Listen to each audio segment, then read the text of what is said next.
The Wells Report returns in 30 seconds.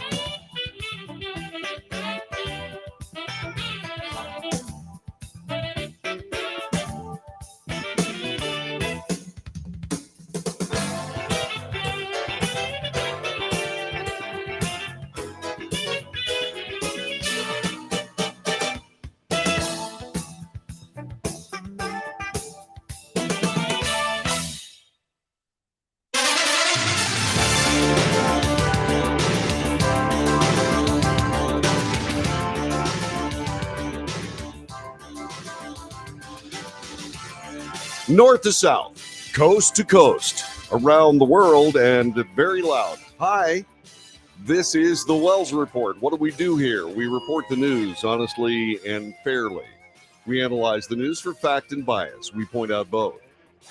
We make commentary. That is just opinion, yours and mine. The interaction of those opinions is debate, news, analysis, commentary, and debate. This is the Wells Report. As we come to the broadcast today, there is a Judiciary Committee hearing unfolding regarding whistleblowers in the FBI. There's also news from Fox News regarding this very story. Before we go to the hearing, so that you can hear some of the things that are going on, which are remarkable, by the way, let me give you some background courtesy of Fox News. Now, remember, Fox News is biased. So keep that in mind as you hear these words. FBI employees who spoke out against the politicized rot within the Bureau were suspended or had their security clearances revoked, according to the House Judiciary Committee and Subcommittee on the Weaponization of Federal Government. The committees released an interim staff report this morning, revealing new whistleblower testimony from several current and former FBI employees. That testimony exposes abuses and misconduct in the FBI. The disclosures from these FBI employees highlight egregious abuse, misallocation of law enforcement resources, and misconduct within the leadership ranks of the FBI, according to the report obtained by Fox News. The report says the FBI whistleblowers described FBI's alleged retaliatory conduct against them after making protected disclosures about what they believed in good faith to be wrong conduct. Two whistleblowers, Steve Friend, a former FBI special agent, and Marcus Allen, an FBI staff operations specialist, had their security clearances revoked this month and are expected to appear for testimony before the Weaponization Subcommittee Thursday morning. That's this morning. That's the hearing that we're about to join. The committee's report said the FBI suspended Friend's security clearance and suspended him without pay after he made protected disclosures about the Bureau's handling of domestic violent extremism cases, and after he expressed concerns about the Bureau's handling of cases related to the January 6th, 2021 Capitol riot.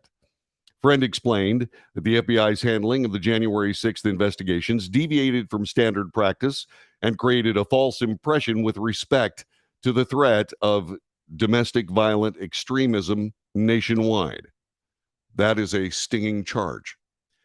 As for Allen, the committee's report said the FBI suspended his security clearance for simply performing the duties of his job, conducting case-related research using open-source news articles and videos, and sending his search results to his task force colleagues. Allen told the committee that he sent around links to open-source opinion videos related to the Capitol riot for situational awareness. Because these open-source articles question the FBI's handling of violence at the Capitol, the FBI suspended Allen for, quote, conspiratorial views in regard to the events of January 6th. They also added the FBI did not give him approval to seek outside employment during his suspension. However, Fox News obtained a letter from the FBI to both Republicans and Democrats on the Judiciary Committee ahead of today's hearing, explaining the suspension of both Friend and Allen. We'll have more of that coming up in just a couple of seconds. But first, what do you say we find out a little bit more about what's going on? This is Mr. Allen. He is testifying as we speak to the Subcommittee on Weaponization of Federal Agencies. Let's join that live as we continue here on the Wells Report. This is Truly amazing testimony. Congresswoman from Florida and her point of inquiry. The gentlelady from Florida is recognized. Thank you. Thank you, Mr. Chairman. It's my understanding that. You're making a point of order? No, I'm asking you a question. Okay. A point of inquiry. Okay. It's my understanding that the minority in this committee under the rules is entitled to the same testimony, information, documents that the majority is entitled to. So, I mean, I'm not aware that you're able to withhold information from the minority that we would need to use to prepare for. When it comes to whistleblowers, you're not. And I would just remind the committee, remind everyone. Look, when it comes to whistleblowers, you are not. That's not right. It's shocking that the That is gentleman. not right. It's shocking that What you're hearing right now is testimony that was given to Chairman Jordan of the House Judiciary Committee, and that testimony was transcribed. The majority has not yet given that information to the minority in this committee. In other words, the Democrats have not seen this transcribed testimony. And the point of Chairman Jordan is that whistleblower testimony is that of the whistleblower, and not necessarily that it does not belong to the committee. The Democrats say that material should be made available to them. That's what this argument is all about. Now, the other thing about this is that this point of order is kind of silly. This argument is rather silly based on this simple premise. The witness that they are seeking the transcribed testimony from is sitting right in front of them. They can ask any questions they choose. What this is just essentially political delaying posturing on the part of the minority in this committee. Let's return. This is Matt Gaetz talking to the rest of the committee. Speak that she'd certainly be eager to do so. Mr. Allen, we just astonishingly heard a Democrat on this committee question your allegiance to the United States. How many tours in Iraq did you do? I did 2 tours in Iraq, sir. And for how many decades have you held a security clearance? For 2 decades, sir. Ever been called into question before? No, sir. And you also received the Employee of the Year Award for the Charlotte Field Office, is that right? That is correct, sir. Did you receive any medals during your service for the Marine Corps and the United States Navy? I did, sir. As a member of the Marine Corps, I received a Navy Commendation Medal and a Navy Achievement Medal. Seems to me your allegiance to the United States is pretty well established over multiple decades, wearing the uniform, fighting for our country, and I am proud that you continue to fight for our country as a whistleblower here, making a disclosure to the United States Congress. And Mr. Allen, is it your belief that you were retaliated against because you shared an email that questioned the truthfulness of FBI Director Christopher Wray? Yes, sir. And you believed that he wasn't truthful based on testimony he'd given to the United States Senate, isn't that right? Yes, sir. And in that testimony to the Senate, you believe that Christopher Wray indicated that there were no confidential informants and no FBI assets that were present at the Capitol on January 6th that were part of the violent riot. Isn't that right? Yes, sir. Please play the video. We're now going to hear from George Hill, who worked at the Boston field office.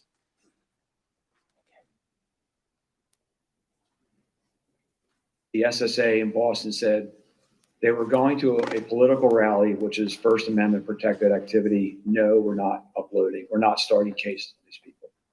To which they said, well, we're going to call your SAC. And the SSA said, go right ahead. Because when you're pushing back, you want to make sure that you have your 6 covered. So the SAC and the ASAC were intimately aware of these kinds of exchanges that were going on. And again, to his credit, Joe Bonavolonta said, no, we're not opening up cases on people who went to a rally. And I forgot a key part. The SSA for CT2 said, happy to do it. Show us where they were inside the Capitol and we'll look into it. To which WFO said, we can't show you those videos unless you can tell us the exact time and place those individuals were inside the Capitol. To which the SSA responded back, and I was privy to these conversations firsthand. Why can't you show us why can't you just send us, give us access to the 11,000 hours of video that's available? Because there may be UC's undercover officers or CHS's confidential human sources on those videos whose identity we need to protect. So, Mr. Allen, you got retaliated against for the very thing, for saying the very thing that the Washington field office was telling Boston, when the Boston field office was saying, we're not going to go and investigate people that just showed up at a rally without sufficient criminal predicate. The Washington field office told Boston, well, you know what? We can't give you the evidence because it might disclose the very CIs and UCs that you are concerned about. But that doesn't surprise you, Mr. O'Boyle, does it? No, sir. And the reason it doesn't surprise you is that in a different part of the country, you saw that same pressure from the Washington field office. And did they ever try to get you to do something that was outside the normal order of law enforcement activity? Yes, sir. And what did the Washington field office try to get you to do that violated the law and regulations? They tried to get me to serve a federal grand jury subpoena when there was no proper predicate to do so. And the reason there was no predicate was because it was based on an anonymous tip, right? That's correct. And time and again, the Washington field office was trying to pressure you without corroboration to go start process on people. Isn't that right? Yes, sir. And so while I agree that January 6th was a violent day, a bad day, a day that nobody wants to relive, violence on January 6th doesn't justify weaponizing the government against people who were innocent and did nothing wrong. Thank you for blowing the whistle on that. I yield back. Mr. Chairman, I have a sincere point of inquiry. Rule 11, Clause 2. Gentleman is not recognized. I have a question about the rules. Mr. Lynch for 5 minutes. The point of order, a question about the rules. Point of order. State your point of order. The point of order is why does No, Rule 11, Clause 2, subsection E1A not apply to this subcommittee?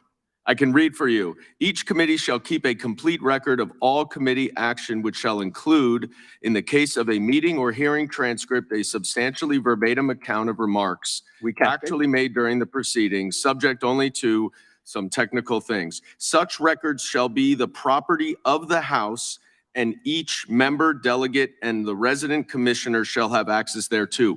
Why does that not apply? Where is the whistleblower exception in the rules of Congress that says that does not apply? It's the prerogative of the committee to decide. No, it's not. It's the rules of the House.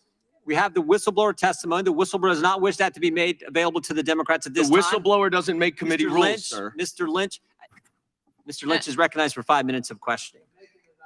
Mr. Chairman, is the ruling of the chair always unquestioned, or do we have a vote on how some of these issues are decided? If you state a proper point of order and there's some kind I of... just did state a point of order. The gentleman from Massachusetts is recognized for 5 minutes of question. Mr. Friend, I want to ask some questions about surrounding the circumstances of the removal of your clearance by the FBI.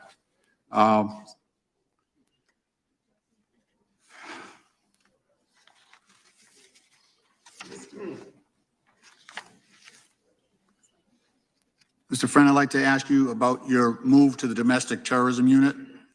You originally transferred to Daytona from the FBI's Omaha field office, Sioux City Residence Agency in June 2021. Is that correct? Yes. And you were assigned to the Joint Terrorism Task Force at the end of September 2021, correct?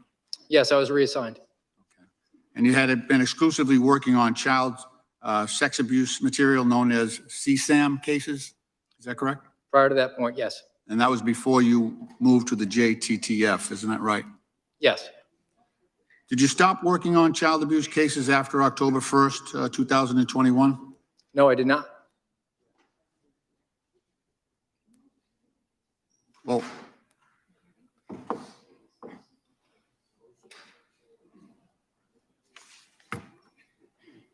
in fact, the FBI planned to find a replacement for you when you moved from one position to the other. Is that correct? Which office are you referring to? So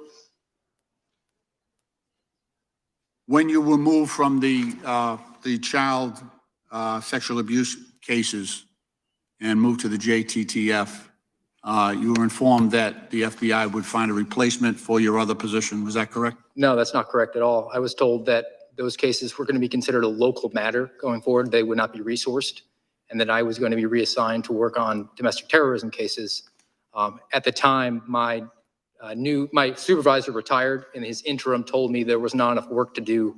So until a full-time replacement could come in to continue to work on the child pornography investigations and make myself available for domestic terrorism cases.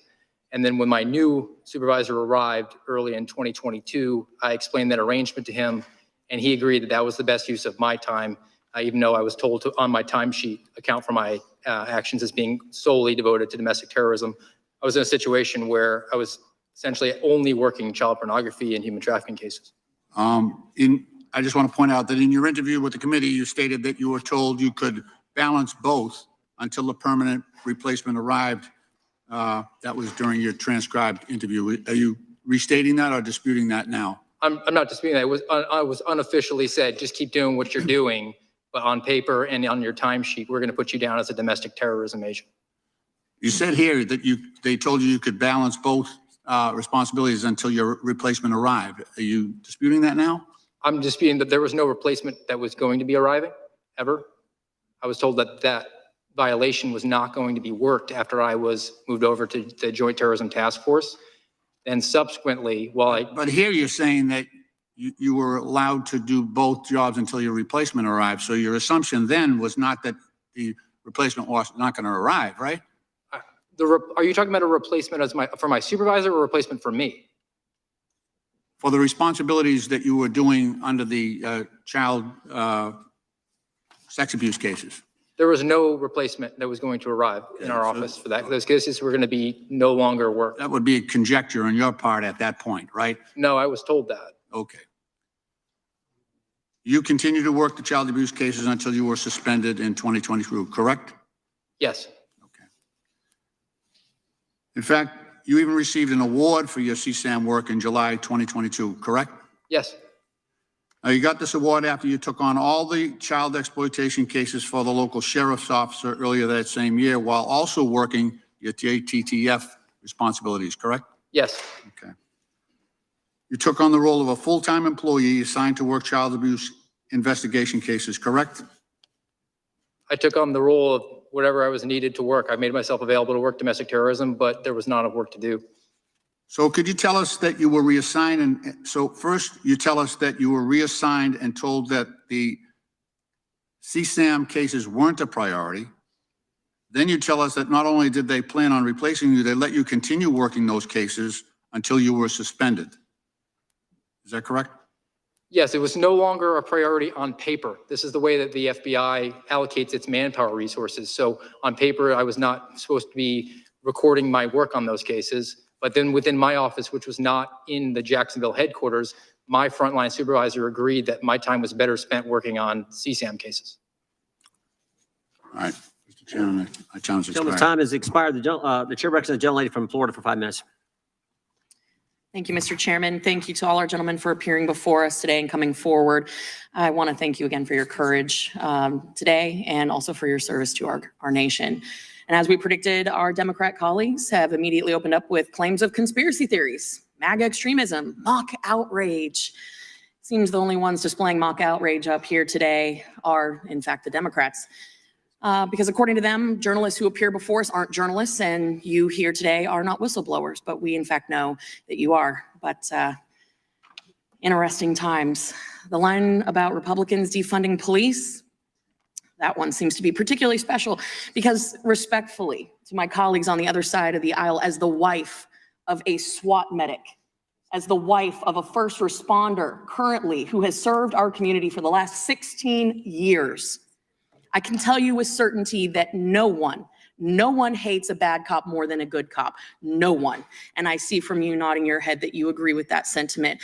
It is inaccurate and wrong to make that assumption that Republicans want to defund police. It is false, because forcing a political agenda down the throats of our hardworking men and women of the FBI with the threat and then subsequent follow through of retaliation because they are whistleblowers, because they didn't want to break the law, because they knew that it was wrong to target Americans without cause, and they swore an oath to the United States Constitution, not to a political party. That makes them whistleblowers. That makes them courageous for coming forward and telling the truth. Gentlemen, I'm going to ask you all to please turn on your microphones because we're going to go really fast, okay? Mr. Friend, during your service with the FBI, you served on the FBI SWAT team, correct? Yes, As you heard, my husband is a SWAT medic and has been part of joint operations with the FBI. So I would like to know, what is the threshold for these callouts? And can you briefly detail the type of crimes warranted for an FBI SWAT team callout? there's a threat matrix, the SWAT matrix, in order to utilize a tactical team, but it could be as easy as somebody being in possession of a firearm or a request from a local agency just to use the FBI SWAT team. Okay, so Mr. Friend, your security clearance was suspended by the FBI after raising concerns for the use of excessive force with regard to the use of FBI SWAT teams to your direct supervisor, correct? Yes, Would you consider this retaliation? yes, Thank you. Mr. O'Boyle, you were suspended without pay from the FBI on September 23rd, correct? I was initially suspended on the 26th. The suspension of pay came a little bit later. Thank you for that clarification. You had raised concerns to your chain of command when no action was taken, that you reported these concerns then to Congress, correct? Correct. Once you contacted Congress, you were then suspended. Your top secret security clearance was then suspended for those protected disclosures to Congress, correct? Correct. That seems like retaliation, no? That's to me. Okay, Mr. Allen, you were suspended from the FBI without pay on January 10th, correct? That's correct. You were suspended because you sent links to your squad to provide situational awareness about the FBI investigation on January 6th, correct? Yes. Yes or no? Wasn't open source searches and sharing of information part of the duties of your job? Yes. And subsequently, after doing your job and your supervisors not liking the tone of the open source articles you provided because it didn't fit the FBI's narrative, your security clearance was revoked, correct? To all our whistleblowers, yes or no? Do you believe that the retaliation pattern has a cooling effect on other agents from coming forward or speaking up? Yes or no? Mr. O'Boyle. Absolutely. yes, Yes. Do you believe that the FBI is purposefully hostile to you for that reason, to keep agents from speaking up? Yes. yes, without question. Yes. So I think it's clear we have a pattern here. If you speak up about the abuses you are seen as an agent, or are sharing information that may not fall in line with the FBI's political narrative, you will be suspended without pay, have your security clearance revoked, and your life will be turned upside down. It's pretty clear that the MO is if you don't comply, they will retaliate. If you don't agree with the political agenda, you get suspended. And they do it in such a way to deter others from speaking up and speaking out. That, ladies and gentlemen, is the weaponization of government. That is the weaponization of government, and that is why we are here today. Not because we have a political agenda, not because we are here to go over events of the past. We want to fix it. We have to expose it, stop it, and prevent it from happening again. That is why we are here. These men are whistleblowers. The gentlemen who came before us in previous hearings, they were journalists. And just because you don't address them as such does not mean that they are not who they say they are. They have been retaliated against. And regardless of your party affiliation, this behavior is unacceptable, and we need to stop it. Republicans, Democrats, independents alike, this is a concern we should all share. This is the weaponization of government, and it is our job, our constitutional duty to stop it. With that, I yield back. Gentlelady yields back. Chair recognizes. Oh, I'm so sorry. Wasserman Schultz. The gentlelady from Florida is recognized. Ms. Wasserman Schultz. Thank you, Mr. Chairman. Mr. Chairman, I ask unanimous consent to enter into the record this document that clearly indicates the questions of allegiance to the United States on the part of Mr. Allen, and that were specifically the reasons for the revocation of his security clearance, in spite of the gentlelady from Florida's assertions to the contrary. Thank you. Mr. Friend, I find some humor in the irony of Republicans inviting you here the same week Congress is focused on honoring law enforcement. You've repeatedly made calls to undermine our law enforcement agencies. Since being rightly suspended, you've led Republican calls to defund law enforcement, recently describing the FBI as a feckless garbage institution. Since joining Twitter in November, no less than 40 times you called for our brave law enforcement personnel to be defunded. You even urged local police to sabotage criminal investigations by urging citizens to, and I quote, pressure your sheriffs to refuse to cooperate with FBI investigations. That is not only reckless advice, it's a recipe for allowing more criminals to run loose in our neighborhoods. Perhaps Chairman Jordan can explain why Republicans are promoting defunding law enforcement and increased crime before our subcommittee today. But Mr. Friend, your motivations appear to be today crystal clear. For months, you pressured Republicans to call you to a hearing. In fact, in December, you said Chairman Jordan and Republicans took your complaint of alleged FBI wrongdoing and, quote, used it for campaign rocket fuel and 4-minute appearances on Fox News. And I'll admit, you're right. Republicans are using you, but it goes both ways. You're engaging in the self-promotion of your new book that's about to be released. And what great timing to be on TV and in Congress right before your book tour starts. It's quite coincidental. But let's try to move past your financial exploitations and talk about your objection to the use of a SWAT team to arrest a January 6th suspect in August of 2022. You repeatedly stated that you objected to the use of a SWAT team for the arrest of Tyler Quinton Bench, a man who was involved in the January 6th attack on the Capitol. Mr. Friend, you did not participate in any decisions about the use of the SWAT team, nor were you a member of that SWAT team, correct? Just yes or no, please. I was not a member of that SWAT team. And you didn't participate in any decisions about the use of that SWAT team, correct? Correct. Thank you. You also testified that being a gun owner is a reason why a SWAT team could be used to arrest a suspect, according to the SWAT team official protocols. Mr. Friend, I'd like to ask you to take a look at the screen. On the screen are 2 images of the only member of the 3 percenters arrested in your area that day. For those who don't know, the Anti-Defamation League describes the 3 percenters as a militia movement with, quote, a track record of criminal activity ranging from weapons violations to terrorist plots and attacks. As you can see in the pictures of Mr. Bench at the Capitol on January 6th, he's in full tactical gear, wearing chemical irritant canisters on his tactical vest and a black radio and antenna on his left, with a GoPro-style camera mounted on his right shoulder. The FBI knew Mr. Bench to be both armed and dangerous. The good men and women within federal, state, and local law enforcement know that making the right decision on bringing qualified backup to dangerous situations has life or death consequences. It's a decision that has particularly resonance for law enforcement in my own community. A little over a year before Mr. Bench was arrested, 2 FBI agents in my district in Sunrise, Florida, were shot and killed on the front doorstep while trying to serve an arrest warrant on child pornographers.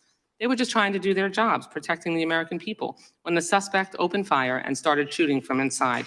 In fact, these brave agents who work for what you call a feckless and garbage institution lost their life doing the very work you claim it neglects, chasing down people who exploit children. So yes or no, Mr. Friend, knowing what you know now about Mr. Bench, that he was known to be heavily armed and a member of a terrorist group, was it appropriate for the FBI to use a SWAT team as a precaution to protect FBI personnel and other law enforcement officers that day? Yes or no? I can't answer that with a yes or no. I can give you a little bit of context. I'd like to Anybody know that's whether you still think it was inappropriate. I've arrested over 150 violent criminals in my career, never had to use a SWAT team to do it. Okay. The reason for that is because On that individuals day, were yes or cooperative no, with us. reclaiming my time, can you give me a yes or no answer? Or even indicate whether you have changed your mind that using a SWAT team to arrest that gentleman was inappropriate? My opinion remains to be anybody who's been cooperative and pledged to surrender in the case Okay. of law enforcement accruing criminal So charges. the answer is no. A You SWAT also team is not claim, necessary for that. reclaiming my time, you also claim that your top secret security clearance was improperly revoked, yet an independent investigation concluded that you demonstrated a number of security concerns, which included that you refused to execute a court-ordered arrest warrant and when you downloaded documents from intelligence systems to an unauthorized removable flash drive. The cherry on top could be your unauthorized recording of executive management. This is the I'm sure Wells you know Report. violates Florida law, along with your News, unsanctioned commentary, interviews with Sputnik news News, analysis, commentary, established and by the debate. Russian You are government seeing the in 2014 weaponization of fully government owned by the subcommittee Kremlin of the and Putin's House cronies. Judiciary Simon Committee Gentleman, it's clear talking to who is weaponizing FBI government. whistleblowers. Gentleman from Florida is And recognized for 5 minutes. and Wasserman Schultz just finished up speaking with FBI employee I can friend, respond to that. and we will return to the coverage. You have to bring up to the, Let me help you. yeah, go ahead. So, Prompt me. so instead of using a SWAT team, if a suspect is being cooperative and in your testimony and in your experience as an FBI agent and a law enforcement officer, it's not necessary to use a SWAT team to go in with guns ablazing and pull down and going after an individual when that individual is cooperating. And wasn't that part of your testimony? That's part of my testimony. It's part of what I brought forward in my whistleblower disclosure. And that's in your experience as how many violent criminals have you arrested? I've arrested over 150 and I have 5 years of SWAT experience. And you didn't have to use, there wasn't necessity in some of those circumstances to use SWAT team because the individual was cooperating. Never a single time. And in your testimony, the individual that you were referring to that a SWAT team should not have been used on, but was being used on for political purposes, was somebody that was cooperating, correct? Yes. Based on your testimony, everybody else's testimony, which by the way, I want to thank you guys for being here. I know it takes a lot of courage to do it. I want to thank you for your service as a military veteran myself who served, I was probably in Iraq when some of you guys were there. I want to thank you for that. I want to thank you for standing up for the Constitution, for America, because I know that this is difficult to go through, what your families are going through, being barricaded out of having your personal belongings, not being able to get pay, the FBI taking away your security clearances so you can't get a job. I commend you for standing up for American values and commend you for standing up for what you believe are huge misgrievances that are going on at the FBI. And based on y'all's testimony, the report that we have seen, the FBI has turned into the enforcement arm of the Democratic Party, going after pro-life individuals, going after individuals who were not in restricted areas on January 6th, who were not violent on January 6th, using SWAT teams to go after them to try to intimidate them. And then when officers like yourself, who have served our country, who have served the FBI, who have served in law enforcement, suddenly want to raise concerns and use the whistleblower status to be able to, hey, you know, this isn't right. This isn't the way that we should be treating these individuals. This isn't fair. Suddenly, the FBI is shutting you out, taking away your clearances, taking away your pay, shutting you down so that your families can't even survive financially. So I want to thank you for your testimony here today, and I hope the American people will gloss over the lies that have been perpetrated on you today for the truth that is underneath every single one of your statements.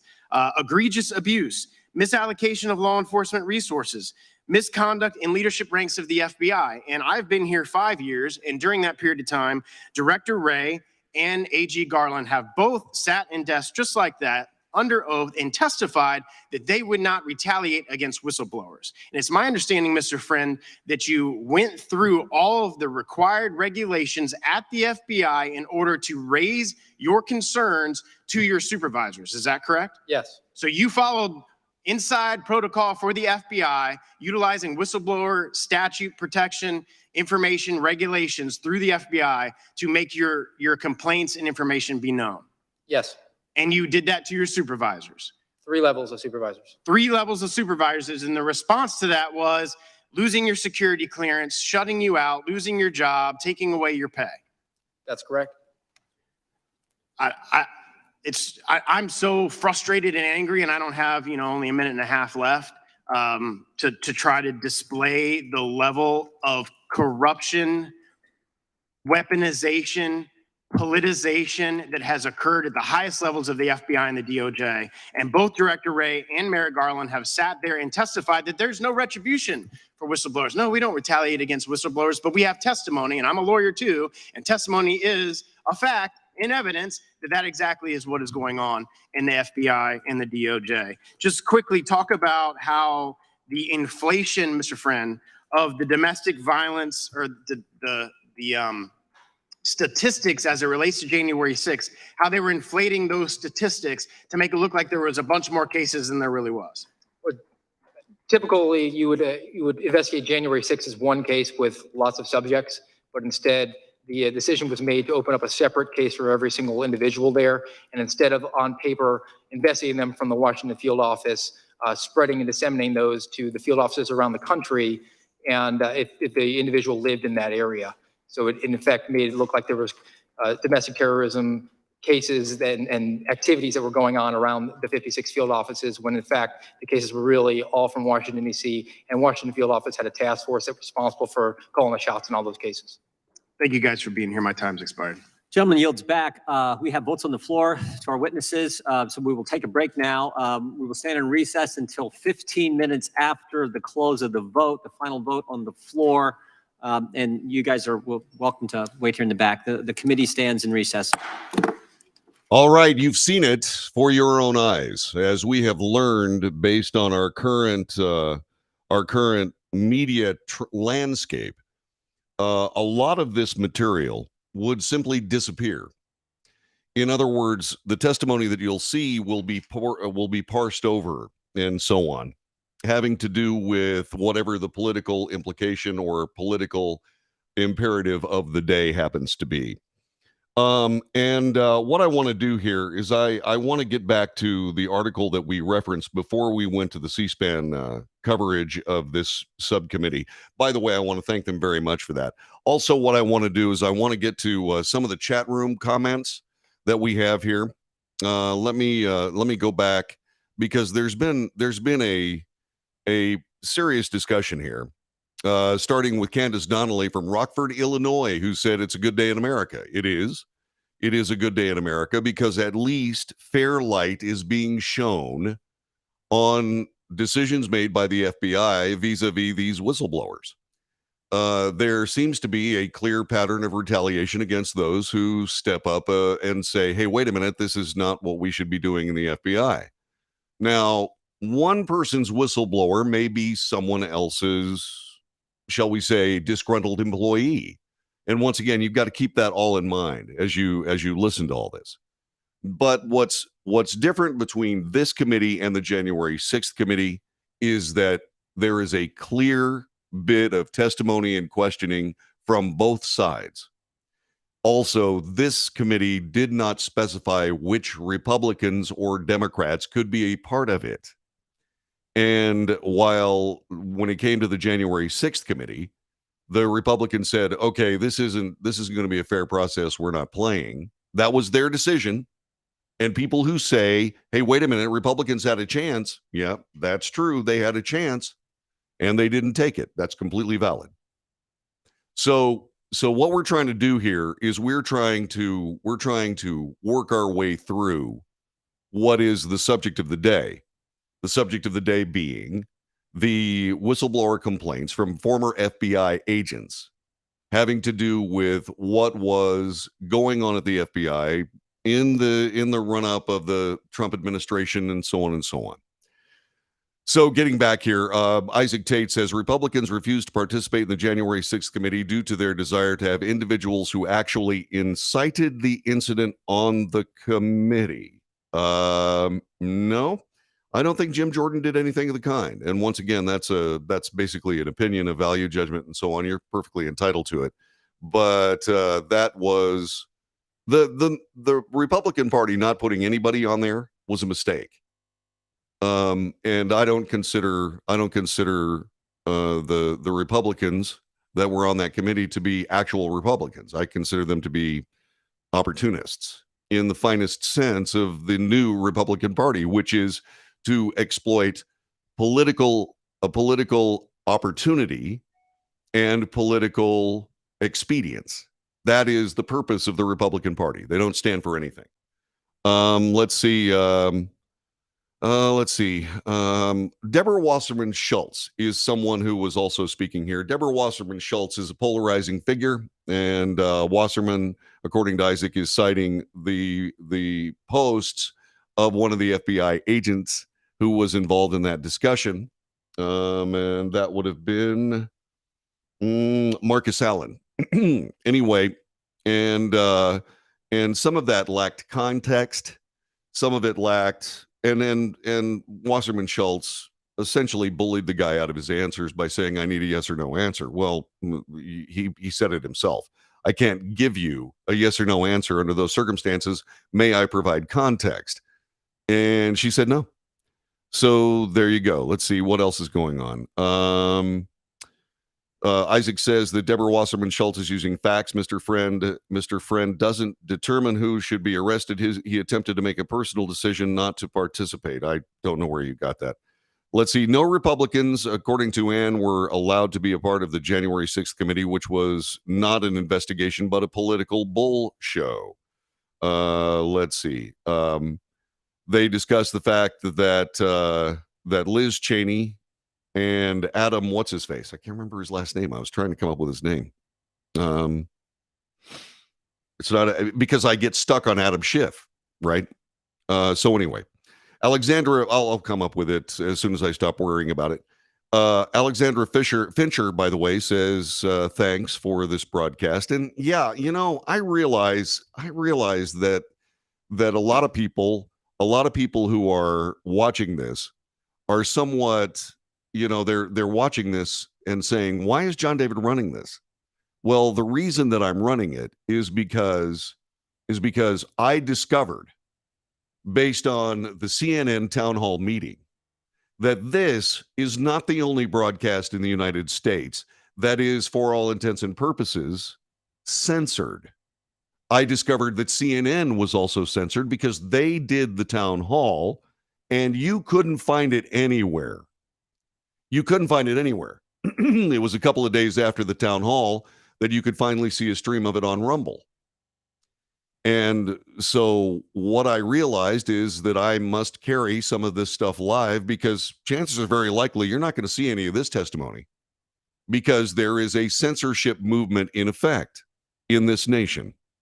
And it is a pity. It's not just a pity, it's a threat to the nation. Because as a part of the First Amendment of the Constitution, a free press is guaranteed. Well, what if the free press decides to play politics instead of covering the government? In other words, be a part of government as opposed to covering it. Well, that's where we stand right now. And in that stance, we find extreme difficulty and peril for this nation, in my humble opinion. So let's go.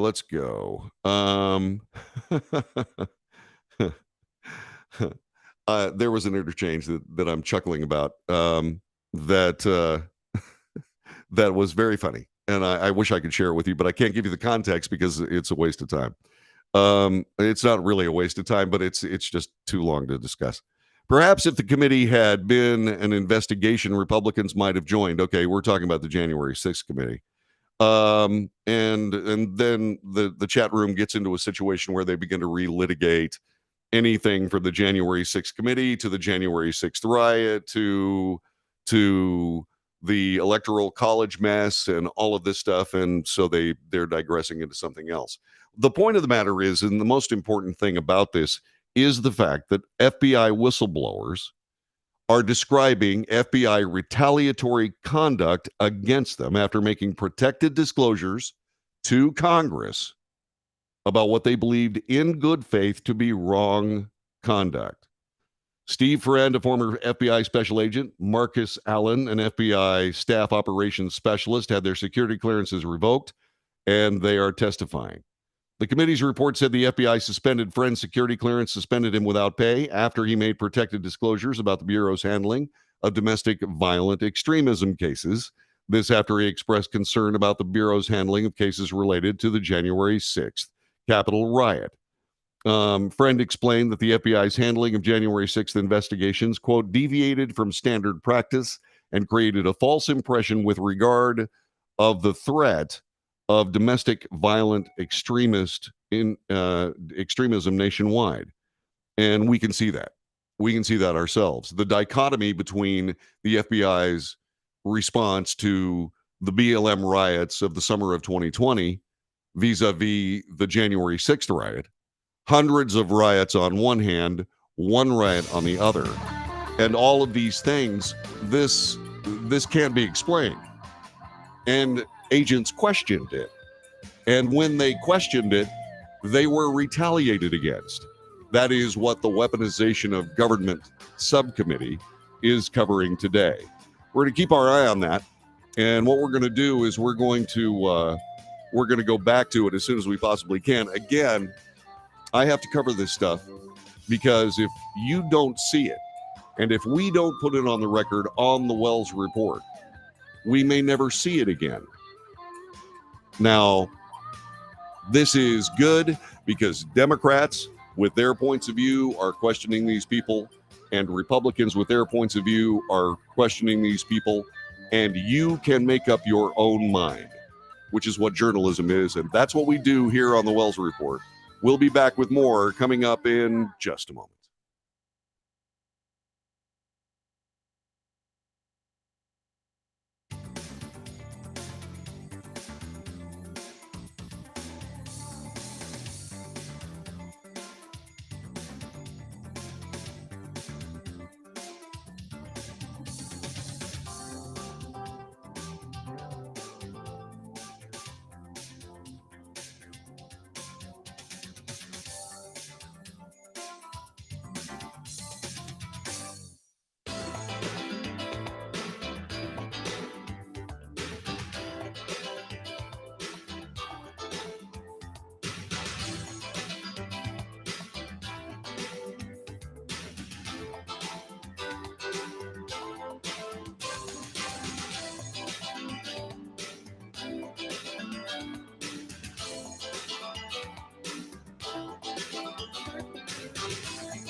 This is the Wells Report, which will return in 2 minutes.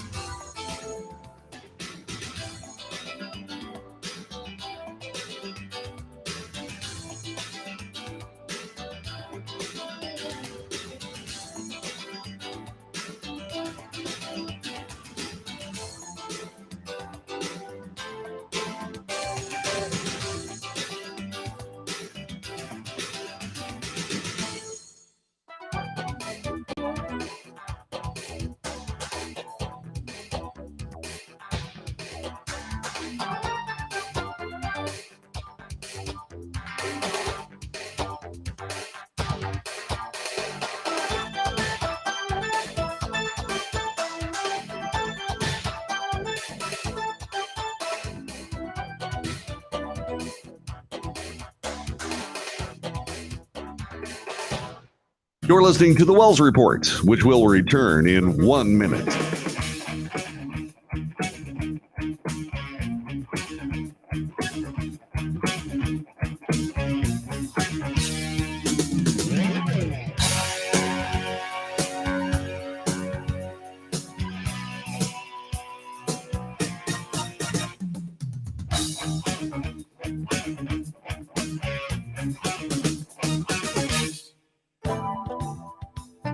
The Wells Report returns in 30 seconds.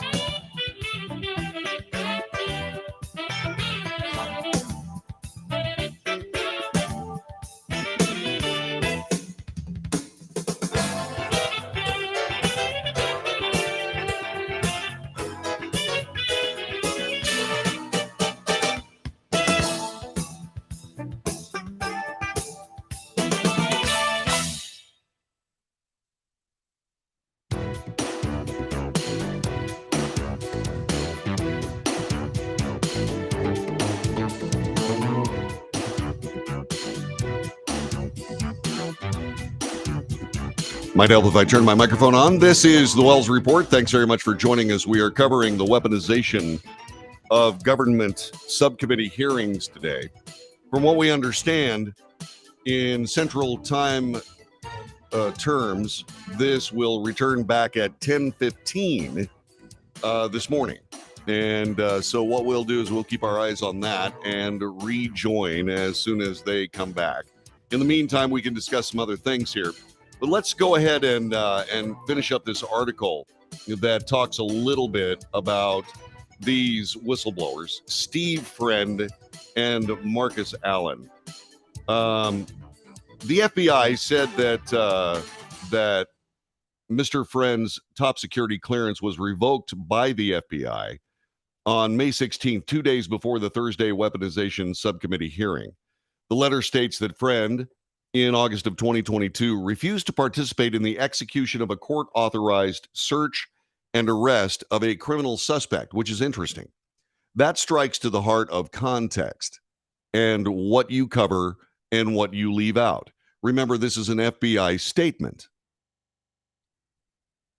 Steve Friend did not agree with the use of a SWAT team, an FBI SWAT team, against the arrest of this man, saying that the person that they were going after had been cooperative with the FBI. Deborah Wasserman Schultz, in her testimony, put this guy up with his combat helmet and his plate carrier and his bear spray and so on, and says this man was heavily armed. Heavily armed? First of all, you can parse the language to the point where you can say, yes, heavily armed, because a plate carrier is armor. I suppose you could say that was arms, but in the colloquial, armament is weaponry. Okay, weaponry, knives. Okay, you can say bear spray and pepper spray might be an offensive weapon, but they are characterized mostly as defensive weapons, which is why police use them all the time. And the guy was standing there in a gas mask, and he looked like a frickin' fool. And so that's being exploited by both the FBI to make this as big a mess as they possibly can. This guy's armed and dangerous. He's armed with aerosol cans. Okay, that's a little bit different than what an FBI SWAT team is armed with, don't you think? Don't you think that perhaps offends the use of force continuum that might be in play here. Now, I'm not an FBI agent. I'm not a cop. I'm not any of those things. All right. I'm not espousing to have any real knowledge of this. I'm just putting out my point of view on this. So Stephen Friend said, no, I don't think this is appropriate. But the FBI disagreed and now says that Steve Friend refused to participate in the execution of a court-authorized search and arrest of a criminal suspect. He did not refuse to participate in the arrest of a criminal suspect. He refused to be a part of an FBI SWAT team to search and arrest a criminal suspect. He said it wasn't necessary. And by the way, when it comes right down to this, all you got to do is go back to a little place called Waco a couple of decades ago when somebody dressed in a suit with a piece of paper in his hand saying, hey, you need to come with me, or I need to look at your stuff and we're going to arrest you today. Instead of showing up with an FBI SWAT team beating down the door and trying to pick a fight. That's my humble opinion. Now, once again, I'm not an expert. I don't know. I'm just asserting what I believe here. There was something else. Oh, yeah. What have I told you about showing up at the Capitol? What have I showed you? What have I told you about? What I've said is don't show up with combat helmets on and gas masks. Don't show up with plate carriers.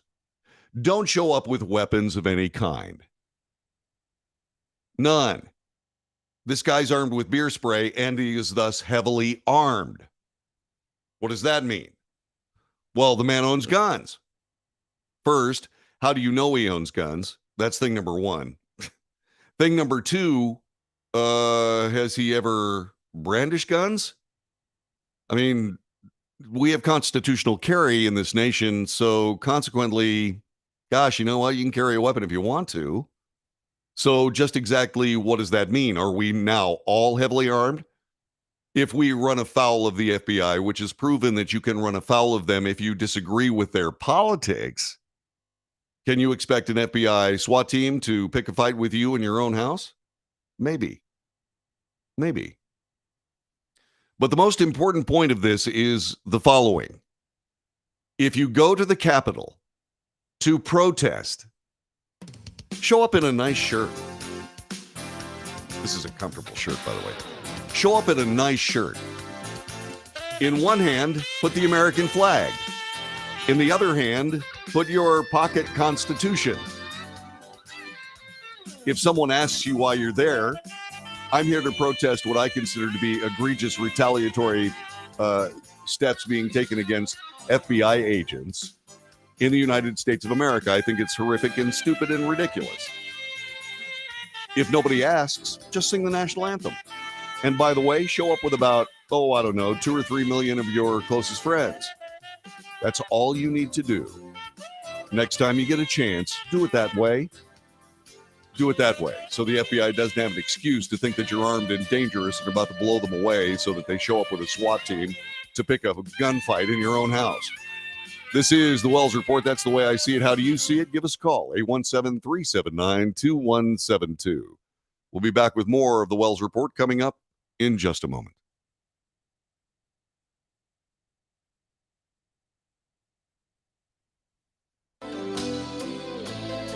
Thanks for listening to the Wells Report, more of which continues in 6 minutes.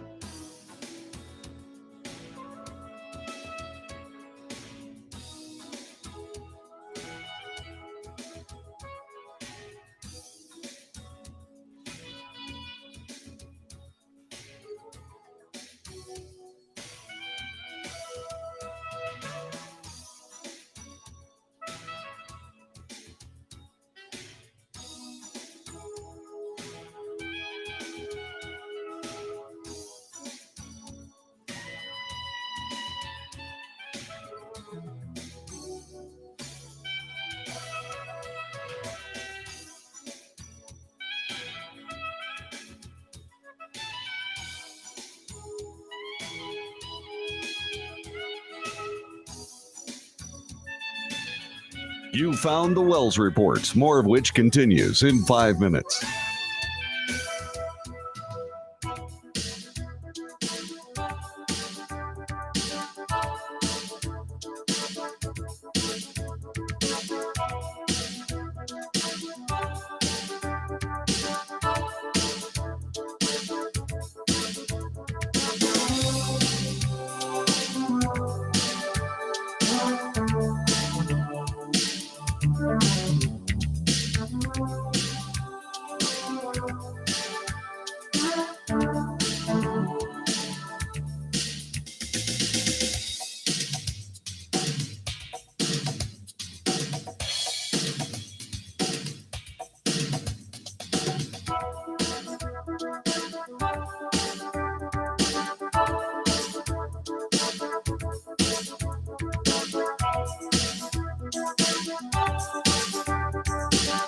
You're listening to the Wells Report, which will be back in 4 minutes.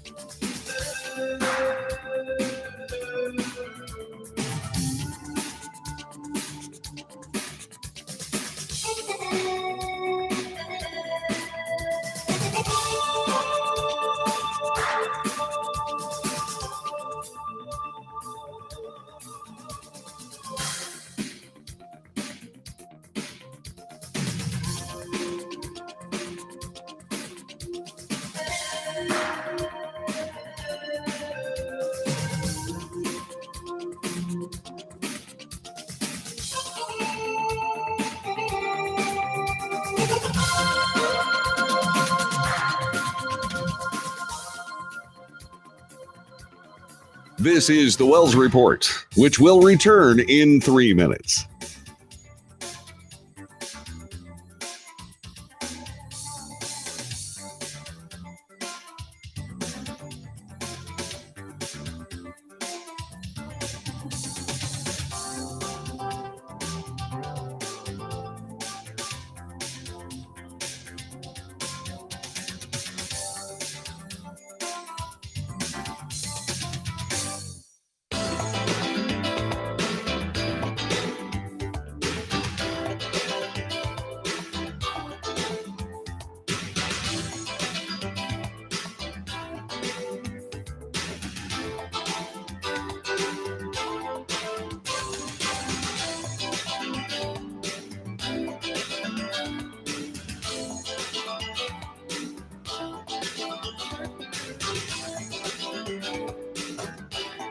This is the Wells Report, which will return in 2 minutes.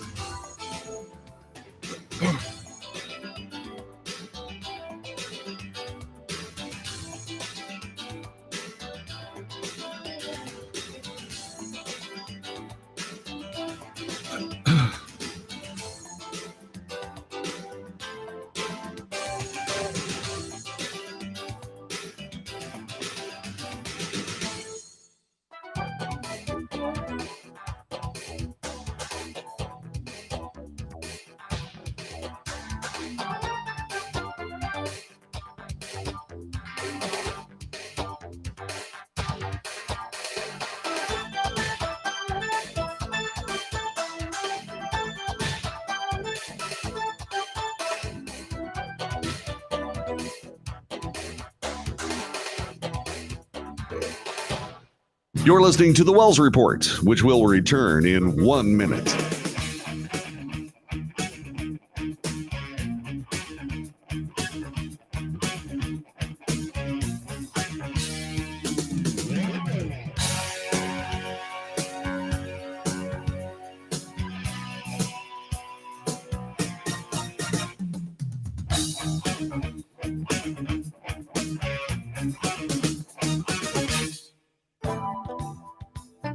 The Wells Report returns in 30 seconds.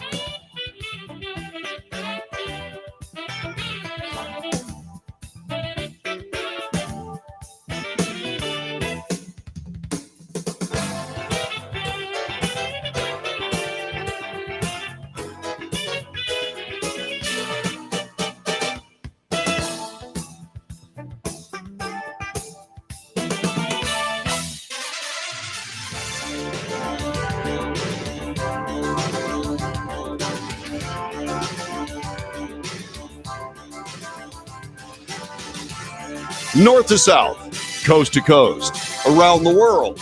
This is the Wells Report. Greetings. My name is John David Wells. We report the news here honestly and fairly. We analyze the news for fact and bias. We point out both. We make commentary, which is opinion, and not just me. You comment too. 817-379-2172, or you can join the chat room, which has been mostly good today. There've been a little bit of trolling moments, et cetera, et cetera. And all we're trying to do here is report the news. We've been covering the Weaponization Subcommittee, the Weaponization of Government Subcommittee, which is an adjunct to the House Judiciary Committee. The chairman of this committee is the chairman of the House Judiciary Committee. That is Jim Jordan of Ohio. And once again, in this particular committee, and this is why we're covering it, there is a fair representation of both sides and both points of view. And so in our effort to bring fair news to this broadcast, we cover fair news making events just like this. C-SPAN giving us a chance. There's some people dribbling back into the hearing room to continue the hearing, which is supposed to get underway in about, give or take, 14 minutes or so. Something tells me it'll be a little bit late. What we want to do is we want to make sure that we cover this news, mainly because the last time I was going to cover something, I was going to cover the CNN town hall with President Trump. And what I discovered, much to my annoyance and disappointment, was that you couldn't find a stream of that town hall anywhere. We found a Modern Renaissance Man who has a podcast. Still haven't been able to get in touch with him. Hopefully, he's been a busy guy. He's been on Fox News and a bunch of other places. I'm trying to get him for this little bitty broadcast. And hopefully we'll be able to talk to him. But he had, with commentary, his own, some coverage of that town hall. Now, after learning about this, learning that indeed not just the Wells Report could find itself being censored, but CNN was also censored by some of the same people that censor this broadcast on a regular basis. And so I really don't have much choice but to cover things like this. And so we do. And while it takes away from the broadcast, it's still something that I believe this particular broadcast and this nation needs at this moment. So please bear with me if you find this incredibly boring, but the news gathering of the day is at least suspect and perhaps corrupt from a political standpoint. And we don't do that here. We don't care whose political ox gets gored. If there is a fair news event, if there's a fair and balanced news event out there, we're going to cover it if it's important enough, and this most assuredly is, because this sends light on FBI decision-making, both during January 6th, the run-up to January 6th, and beyond, especially when it comes to their own employees. Now, whistleblowers, once lauded and celebrated by the American political left when Donald Trump was in office, but now are excoriated and vilified now that President Biden is in office. And so we have a real problem here. And that real problem can only be solved with a better informed public. And that is what we do here. The commentary, excuse me. The commentary is going on in the chat room.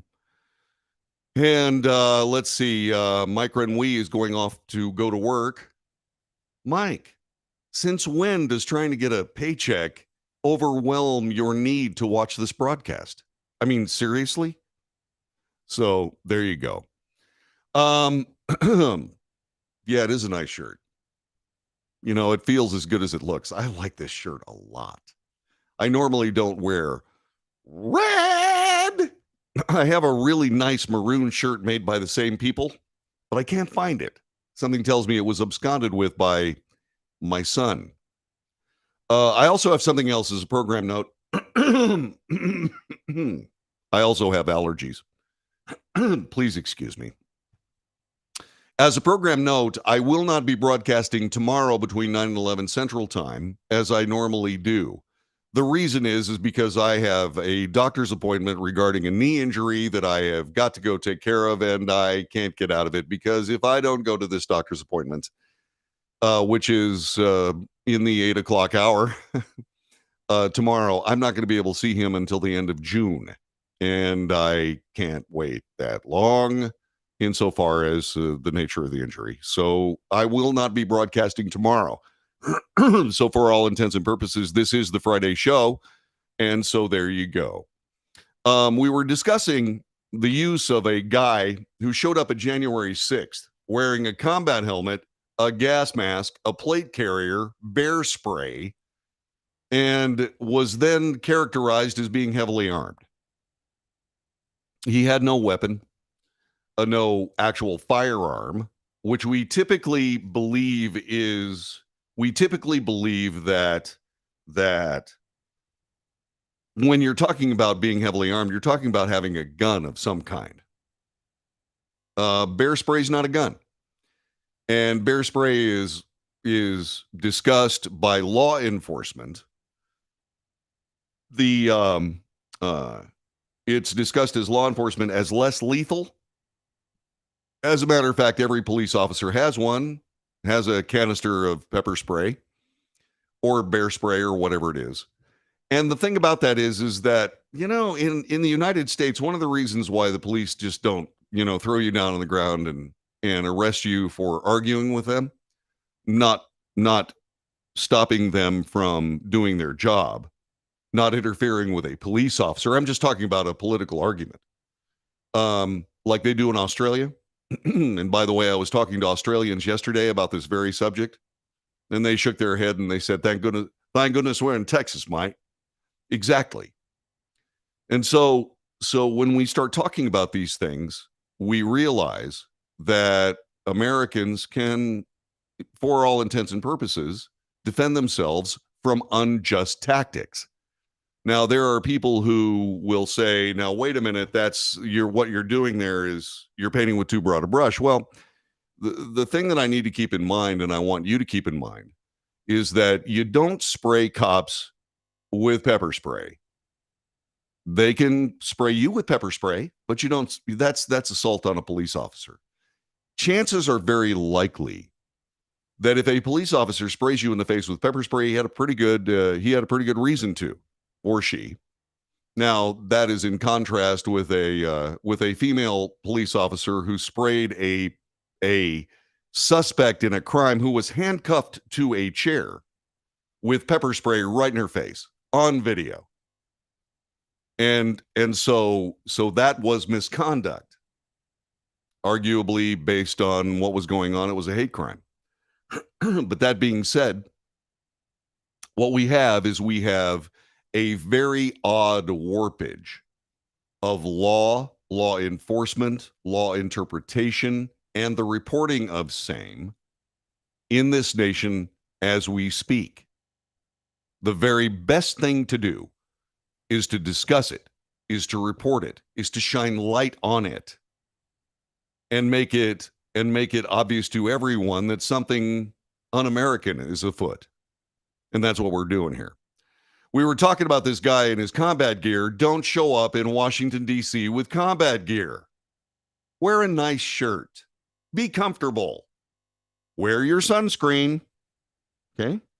Wear your sunscreen. And bring an American flag and a copy of the Constitution. If someone asks you why you're there, explain. I don't agree with what's going on in the United States government, and I am seeking redress for my grievances. Right out of the Bill of Rights. They can't argue with you on that. And by the way, if you do say that and then they throw you on the ground and arrest you for that, well, we'll send an amicus brief to your trial. How about that? Let's see what else is in the chat room coming up. Anhoy Guzman says, show up with empty file boxes. You know those banker boxes they give you when you get fired from a place? What? You've never been fired? They hand you a banker's box so that you can get your personal effects out of there. Anyway, show up with empty file boxes, help them move out because they are fired. I believe in that completely. Do not put pipe bombs or Molotov cocktails in the box. All you need is a black magic marker to write the name of your representative who you believe is not representing you and say, pack carefully. That's all you got to have. That's all you got to do. I called it the Banker's Box Rebellion, where you show up. And I'm not talking about just you. I'm not talking about you and everybody you know who agrees, by the way. Don't force people who don't agree to go. Don't do it. I'm talking about showing up in the tens of millions. You're not going to be able to get into the district because it'll be too crowded. So go early. And no matter how close you can get, you'll probably find a roadblock maybe as much as 100 miles away from the District of Columbia. Just assemble the banker's box, write the name of the representative who's not representing you, and toss it on the ground. You will get a ticket for littering. It can be expensive. But how expensive is a federal law enforcement agency that goes around and is de facto, as we knew from this committee testimony today and questioning, has become the enforcement arm of Democrat Party politics, as opposed to the preeminent federal law enforcement agency in the world. All right. So once again, do not show up like a paramilitary stooge. You look silly, and what you show up in will be exploited by the politician du jour. In this case, it was Deborah Wasserman Schultz. Now, by the way, she was also taking Steve Friend, one of the FBI whistleblowers, to task for his decision not to take part in a SWAT raid against this guy. He didn't have any problem with the arrest of the guy. He didn't have any problem with a search of his premises. He didn't have any problem with any of that. He just said that it wasn't necessary that we go with a SWAT team. Now that belies a certain understanding between people who are in law enforcement capacity and in the United States military that you do not have to follow an unconstitutional or unlawful order. And he took that right. So it became a matter of opinion between Congresswoman Schultz and Stephen Friend. And from what I understand, he's a former FBI agent now. Okay. Martha says, I often think about Kent State and the students protesting the Vietnam War. Wonder how their lives had gone if they just stayed home. The 4 students were killed, couldn't have stopped the war. They should have stayed home. They were incited to go, and they did. By the way, one of the persons shot and killed, strangely enough, was a college ROTC cadet, and that was a sincere tragedy. Sincere tragedy. This is the Wells Report. My name is John David Wells. Stick around because we have more. In fact, the committee may be reconvening, and we'll continue to cover that story as we do every day. We cover the news on the Wells Report. Back in a moment.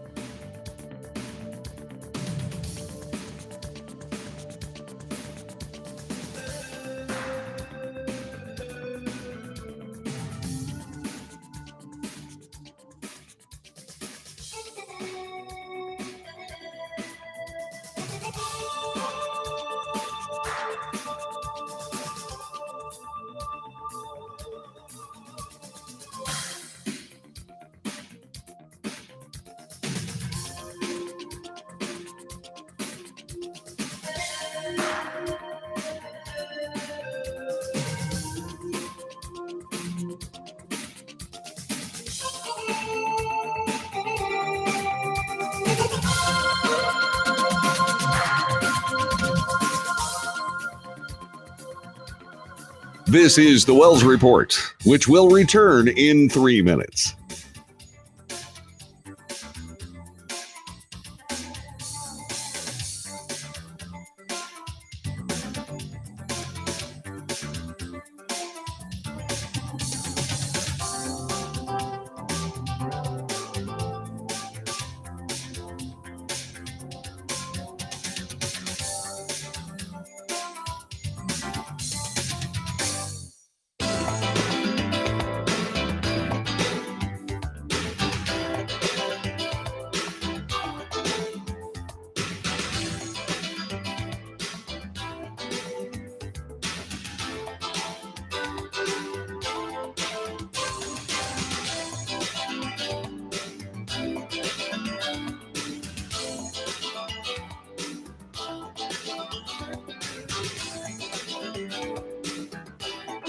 This is the Wells Report, which will return in 2 minutes.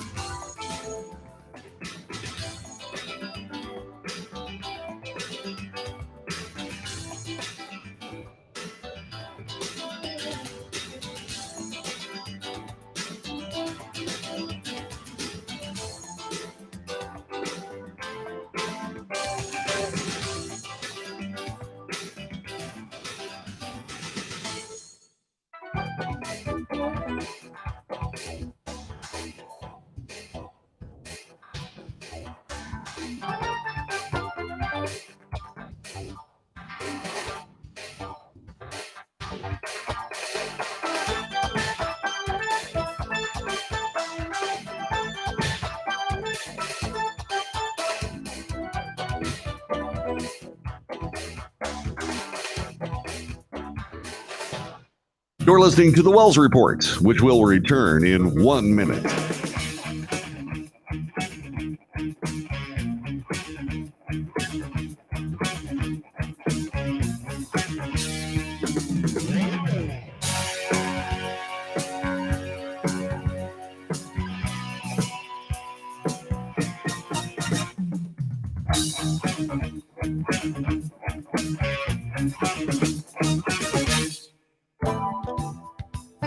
The Wells Report returns in 30 seconds.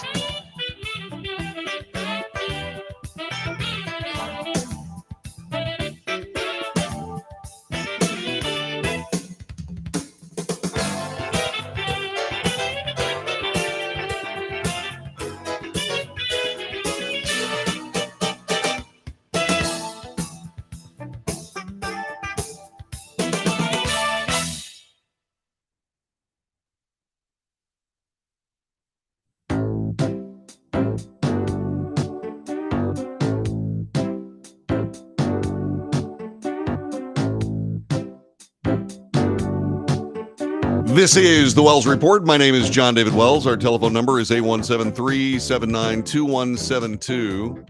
I have an unconfirmed report from Isaac, who is a Wells reporter. And he has said that the suspect we're talking about, he has reported that suspect actually fired on FBI agents when they came to serve his search warrant and arrest.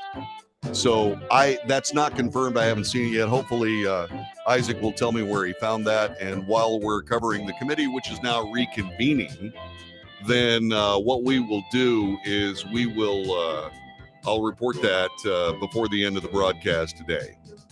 And as I said, the weaponization of government subcommittee hearing, an adjunct of the House Judiciary Committee, is continuing, and we are going to return to coverage of that here on the Wells Report. So let's go. Earlier states that each staff member appointed pursuant to a request by minority party members shall be accorded equitable treatment with respect to the accessibility of committee records. Now, the chairman is correct in pointing out that there are restrictions on whistleblower disclosures. However, those restrictions pertain to the House as a whole. They do not mention any distinction between the majority and the minority. Instead, what we have are two clear rules that require the majority to provide information to the minority that is committee property, which would be any meetings between the committee members or staff with any potential witnesses. So I would move for the chairman to agree to order that all materials, notes, and otherwise related to these witnesses before us be provided to the minority according to the rules of the House. That is Representative Goldman. Overruled. Mr. Allen, we thank you for your I willingness to make move that. for a recorded, I appeal the ruling of the chair. I move to table. I'd ask for a recorded vote. Gentleman's asked, committee will suspend while we have the clerks. I think we have to have the clerks. So the way this works is Tally this. the This vote. goes back to the Okay, beginning of Gentlemen, our I'm afraid You're coverage. excused for a little while. One second, if we could This back this by goes the clerk. back to Okay, real quick. The clerks will. this goes back to an argument earlier today that there probably just was stay right there, the transcribed clerk, so- testimony between former FBI agent Marcus Allen or actually, I think he is an operator. He's in the operations directorate. I need to lend one a microphone. And from what I Clerk will call the understand, this was an argument that had to do with a point of procedure. Mr. Allen gave testimony that was transcribed. That testimony, at the request of Mr. Allen, was Mr. Allen was withheld from the Democrats based on conduct by the perceived conduct of Mr. Allen by Democrats to somebody else whose material was provided to them. And so he has refused that Democrats be allowed to see that material. Well, there is an argument here. And what happens is that Mr. Goldman says, wait a minute, we're supposed to have that material. He argues that there are rules of the House. Those very same rules, by the way, were ignored by the January 6th committee. Now, some of them were ignored mainly by people outside of the, let me turn this music down because we're going to stick with this. Anyway, some of that was turned down mainly because the two Republicans, not Azinger, I almost had his name. Anyway, and Liz Cheney. The table's approved. Okay. Recognizes the gentlelady from Texas. Okay, so what ended up happening was that there was a movement to get that material. It was turned aside by the committee. Let's return to with coverage. Chairman Jordan's staff before today? It says yes or no. Did I publicly do what? Share, like With whom? with the public. About which part of my testimony? Any of your testimony, sir, that you shared with Jordan's staff, have you shared that with the public or this committee? It's a yes or no, sir. It's really not that I hard. don't believe so. You don't believe that, so, okay. And during your transcribed interview on February 10th, did you explain to the committee counsel the content of what you had previously shared with Chairman Jordan's staff? To some degree regarding the questions that were asked on that day. To some degree, is that, so that is a yes? Yes, to some degree. Okay, but you shared it only with the lawyers. Mr. Gates was present for part of that testimony as well. Okay. So the only people who know the wrongdoing you claim to have uncovered at the FBI, to your knowledge, are Chairman Jordan's staff, Congressman Estes, and maybe now Congressman Gates? I also shared some of my disclosures with my chain of command prior to coming No, to I'm talking Congress. about your testimony here today in this committee. Right, that includes some of what I had provided to my chain of command as well. Well, that's not the question. So the FBI has said that it cannot comment on ongoing adjudication matters. Do you know if your security clearance suspension decision is still under adjudication with the FBI? Oddly enough, I received an email last week from the FBI attempting to schedule an interview with me for tomorrow, which I find is no coincidence heading into the hearing today. But prior to that So it's still email, being adjudicated. The answer is yes. prior to that email, I had not. All right, so it's Been still aware. being adjudicated, but in her April 24th transcribed interview, Executive Assistant Director Moore told us that when Mr. Jordan's counsel asked you about your case, that she, quote, is not allowed to discuss any ongoing security investigations. So you're still being investigated. So neither you nor the FBI can help us understand what information you shared and when you shared it. Well, I have provided that information to members of this subcommittee who I believe will take it Well, seriously. no, you've submitted it to the chairman and the committee's staff. But as you've been hearing this morning, a lot of that, most of that, we have not seen as Democrats. It's not been shared. It's not been shared pursuant to the laws, our rules. It's not been shared just even in keeping with a notion of fairness. You know, in any proceeding like this. Well, in both notion sides of are fairness, supposed to- you claim So that we don't aren't know what was whistleblowers. disclosed. The committee counsel hasn't had the opportunity to assess the information you shared with Jim Jordan's staff. Yet here we are hearing on the matter. There's been no transparency, no real effort to inform. It's just a partisan political stunt that is more interested in attacking the FBI than helping whistleblowers. In Texas, we would just say that this is just a lot of hot air blowing here, and it ain't a whistleblower. By having this hearing before the majority makes even basic information about your claims available to us, Chairman Jordan is doing us all a disfavor. We're meeting without knowing. In his opening remarks, he said that he had brought you here to have you tell us what you have seen and what you had witnessed. Yet, we really still don't know because you haven't told us anything. I went through your whole witness statement, and there's nothing in there about what you saw or what you heard. That's not true. That's Sir, not true. It's just a bio That's and your false. political statements. I read the whole thing, sir. That's false. So by having this hearing before us today, the majority makes even basic information about your claims not available to us. So Chairman Jordan is just doing us all a disservice. He's doing the minority a disservice by not allowing us to vet your claims, to be able to adequately ask you questions. Frankly, he's doing you a disservice, sir, by all the lights and cameras before his claims have even been examined. More than that, this hearing is an insult to the brave whistleblowers out there who do risk their careers for the good of their country.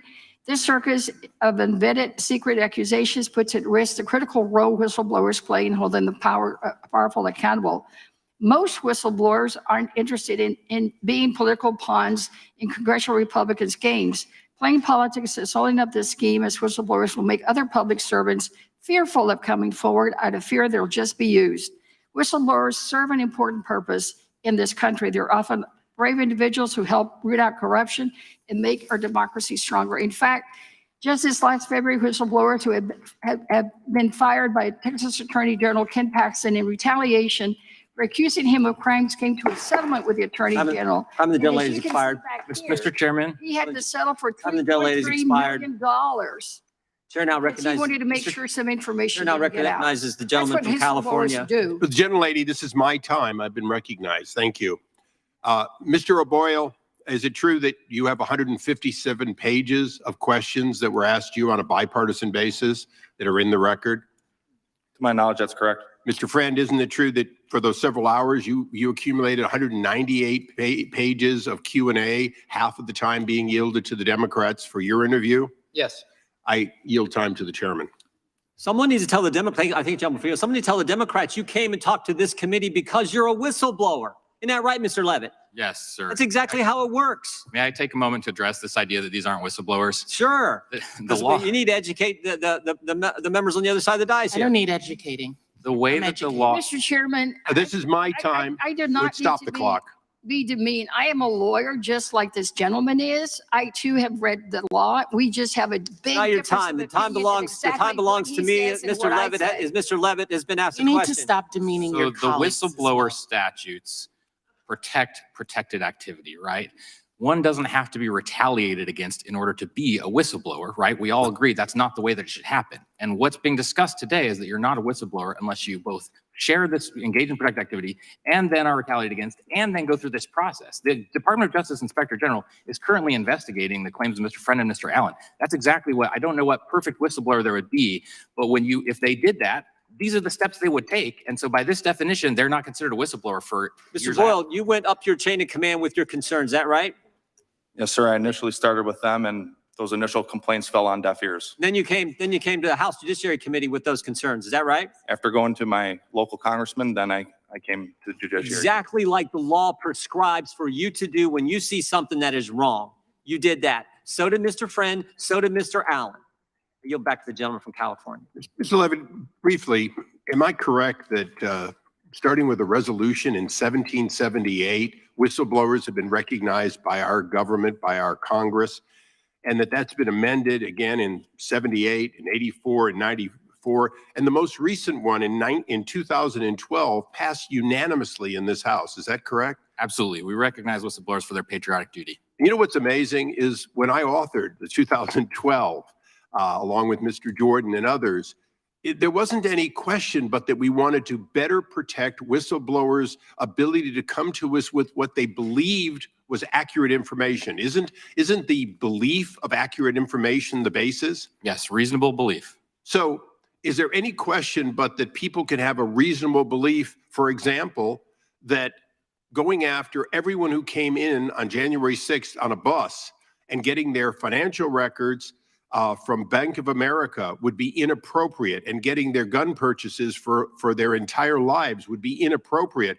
Isn't there a reasonable belief that that might not be appropriate to do and necessary? Yes, we believe disclosing that was protected. So people have made appropriate statements, including about January 6th and some excesses that occurred afterwards in the investigation that violated people's constitutional right to privacy, correct? Yes. So here we have people who are talking about MAGA and 2020, January 6th, but in fact, they're missing the point. Each of these whistleblowers came forward with what is clearly protected disclosure, and they've had it systematically released, and they've been systematically treated in a way after they came forward that looks like, smells like, and including so-called mistakes, represents retaliation. Is that correct? Yes, and that's why the Inspector General opened investigations into these disclosures. So as we sit here today, we've missed one important point, haven't we? That each of these individuals came to the committee with valid claims that at least need to be investigated of wrongdoing by our premier law enforcement organization. Yes, and Congress protects those disclosures. And as we sit here today, each of these individuals has been stripped of his clearance, stripped of his ability to work, and stripped of his pay. In your background and history, have you ever seen as straightforward a retaliation as current employees being denied their ability to work, their pay, and their benefits after they've made these kinds of claims? No, and this is why there's a problem, because it's their clearance that was used as the means of retaliation. Well, but also in the case of Mr. Allen, he just, and Mr. O'Boyle, they're just also not getting any work. I mean, That's the point. Yeah. Once they suspend your clearance, they also simultaneously put you on suspension. But that's not something that's appealable to the MSPB like a normal firing or demotion is. if they were most other workers in government, they'd still have their jobs and be paid even if they weren't working, correct? This is uniquely a form of retribution they're able to do to law enforcement. If you're suspended, yeah, it gets nuanced, but certainly with the clearance, that's a surefire way they can just get them out of the way when they want. Thank you, Mr. Chairman. I yield back. Gentleman yields back. Chair recognizes the gentleman from Virginia, Mr. Conley. Thank you. And I just would point out, I think this is the first time our sympathies are with your staff. I know you had that terrible incident that happened, so you'll get your full 5 minutes. Thank you, Mr. Jordan. I really appreciate that. I must say, my friend from California, I don't know where this concern for whistleblowers and protecting whistleblowers was in the Ukraine episode in that perfect phone call Donald Trump had with President Zelensky, in which a whistleblower, Colonel Vindman, was in fact subsequently punished for reporting on that phone call, which led to the impeachment of the President of the United States. So wouldn't it be nice if we were consistent on our concerns about whistleblowers? Would the gentleman No, yield? I will not. Mr. Levitt, I have 5 minutes and I haven't got time. Mr. Levitt, you represent an organization, you're president of the organization called Empower Oversight, is that correct? Yes. And Empower Oversight represents an FBI agent or a former FBI agent, Mr. George Hill, whom we heard from a little earlier. Well, no, actually. Mr. Hill did not have counsel for his transcribed interview, so my partner, Jason Foster, agreed to sit in on his interview just for procedural. Okay, so you were sort of like a surrogate counsel, but not formally. You have no formal relationship with Mr. Hill? Correct. But why did you choose to help him in a deposition?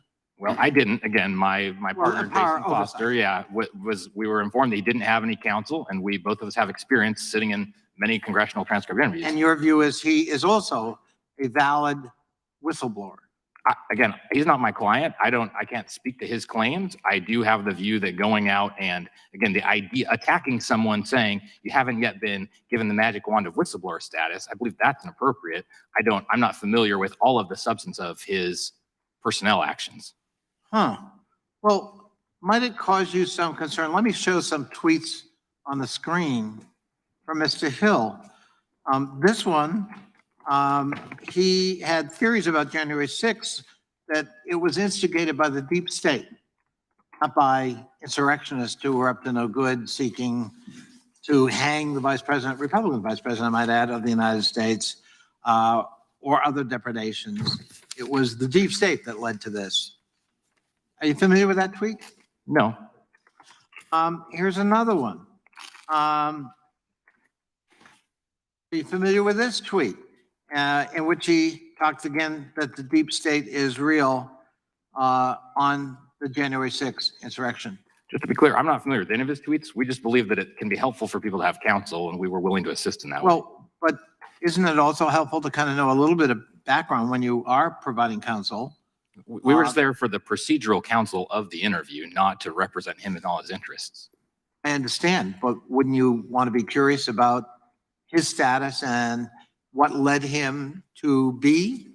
I'm sure it's quite possible that my co-counsel, Jason Foster, is familiar with these. I literally wasn't even an employee of Empower at that time. I was still sitting on the Merit Systems Protection Board. And what's your view? Do you believe that January 6th was instigated by the deep state? Define the deep state, sir. I don't know. It's not my I turn. sure don't either. Oh, good. All right. Great question. Because it is a phrase frequently used by the former president of the United States. So it's out there, but you don't know what it means.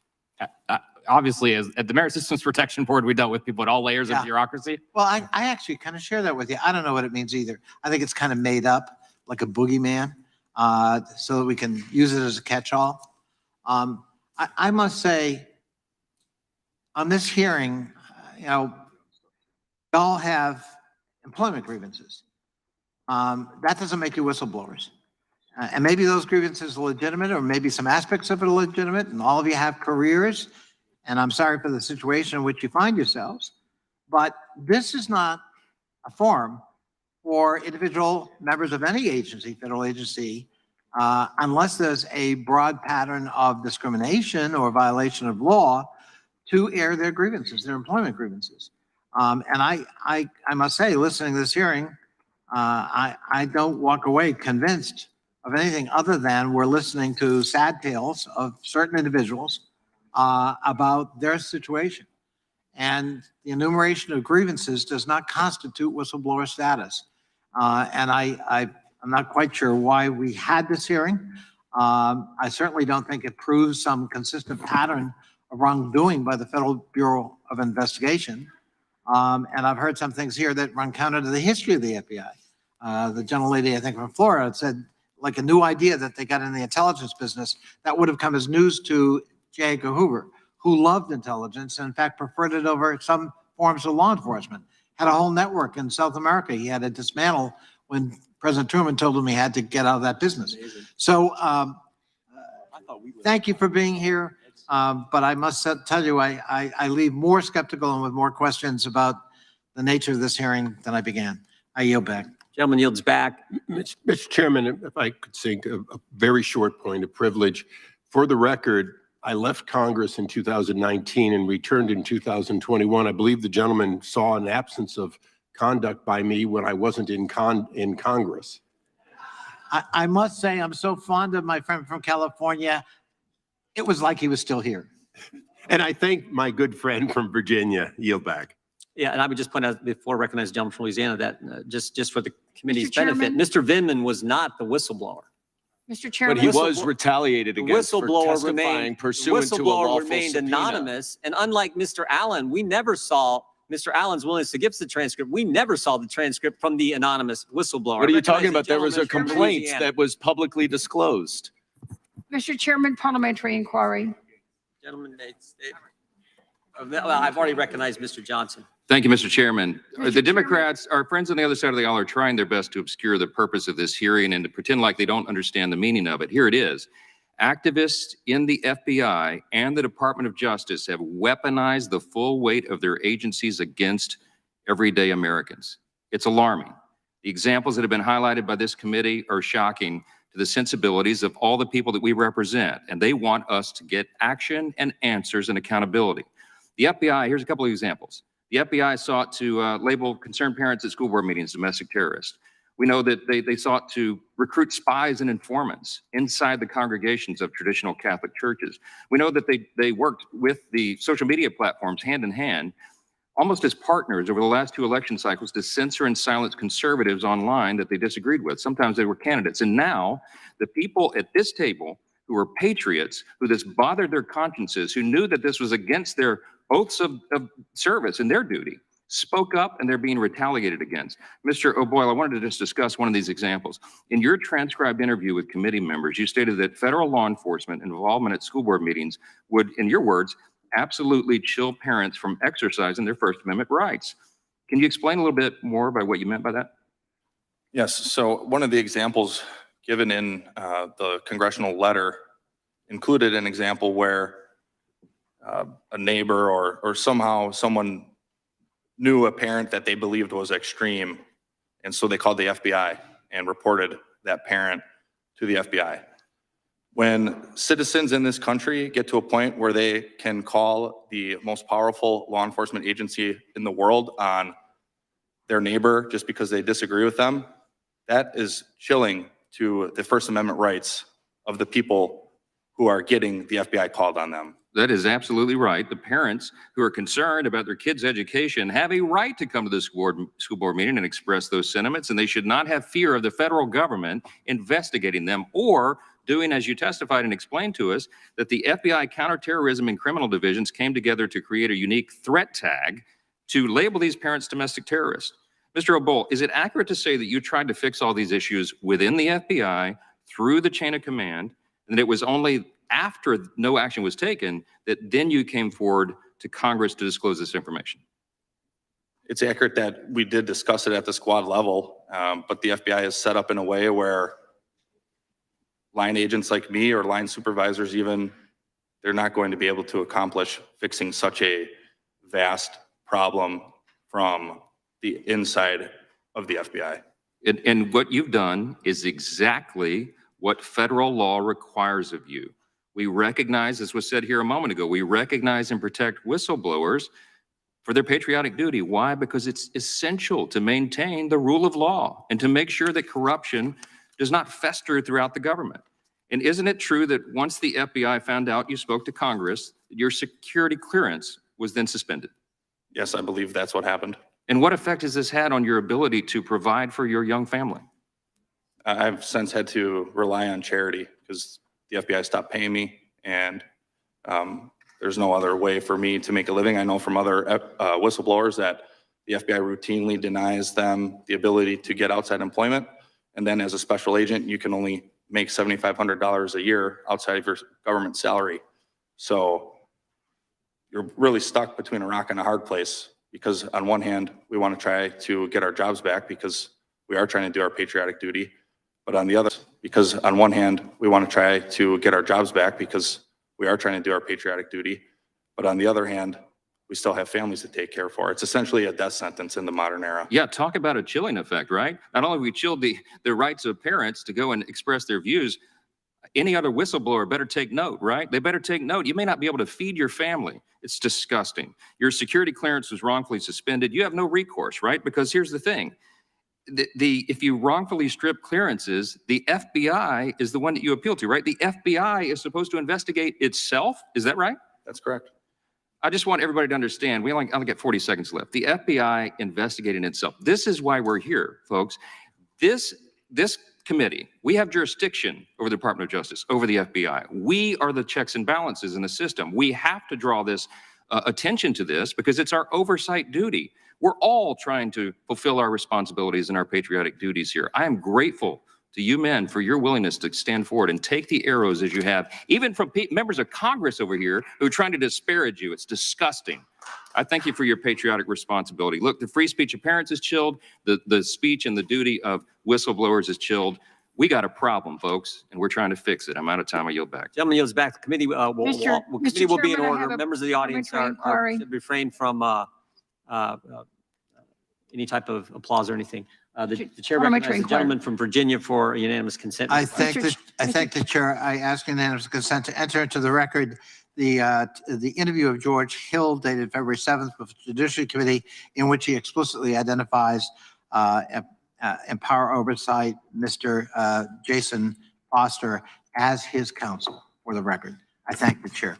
Without objection, the chair now recognizes Mr. Garamendi for his 5 minutes. Mr. Chairman, I have a parliamentary inquiry. Mr. Garamendi is recognized. Mr. Chairman, I have a parliamentary inquiry. Mr. Garamendi is recognized. Mr. Chairman, I have a parliamentary inquiry. We can do this all day. Mr. Garamendi is recognized. Okay, let's do it all day. Mr. Chairman, I have a parliamentary inquiry. And you're not recognized. Mr. Chairman, there's a member in the side of the dais who has not been waved in on committee.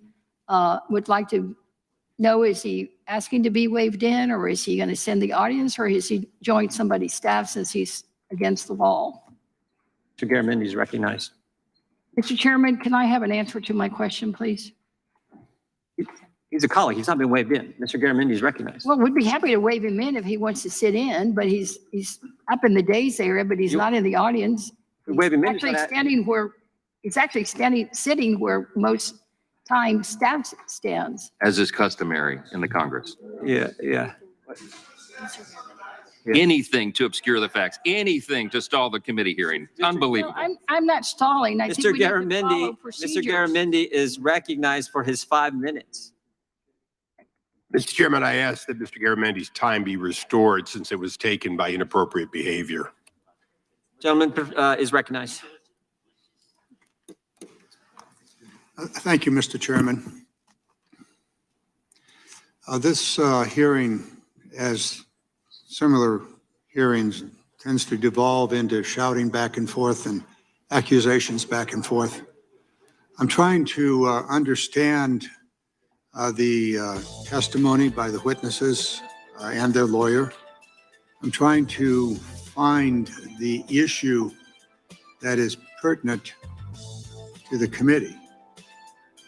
Yes, we do. You are listening to the Wells Report. My name is John David Wells. We are covering the weaponization of government's subcommittee hearing in which FBI personnel are testifying before the committee and watching the craziness that goes on as part and parcel of the excuse me, of the shall we say patterns of Congress. In this case, in the FBI. Mr. Love says this. He says, "How is this fair? Republicans are hiding evidence and refusing to share testimony. Jordan refuses to follow protocols." Okay. Well, first of all, you know how I feel about things where people should do the right thing because it's the right thing. But that takes two.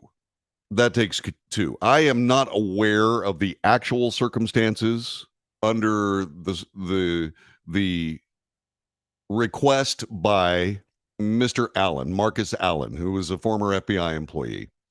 I'm not sure of what he saw in this committee among Democrats regarding questioning of people who came before him.